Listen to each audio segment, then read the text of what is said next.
দিনটা সকাল থেকেই খুব মেঘলা ছিল। তাই মনটাও খুব খারাপ ছিল। ভেবেছিলাম বিকেলবেলায় হয়তো আর রথ দেখতে যাওয়া হবে না।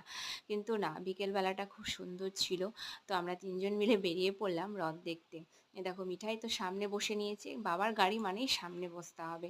তো এই যে দেখো মিঠাইকে দিয়ে আমরা একটু রথ টানিয়ে নিচ্ছি। মেয়ের তো আমার খুব ভালো লাগছে। ও তো টানতেই পারছে না। ওর বাবা ওকে একটু, একটু করে ধরে, ধরে টানিয়ে নিচ্ছে। যতই হোক রথ টানতে তো হবেই।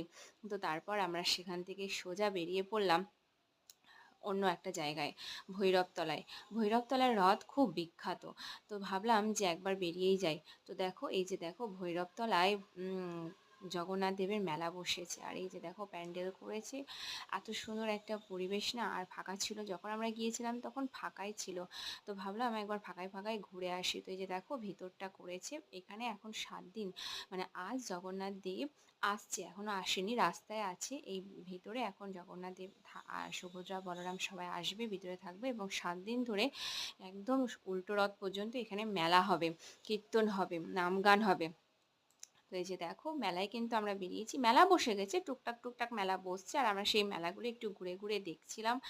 এখন আর মানে মিঠাই হওয়ার পর থেকে অন্য কোনো কিছুতে চোখ যায় না, খালি মনে হয় খেলনাগুলো দেখি, যেটা মিঠাইয়ের পছন্দ হবে, মিঠাইয়ের জন্য ক্লিপ, হেয়ারব্যান্ড, এগুলো একটু একটু করে দেখতে খুব ভালো লাগে।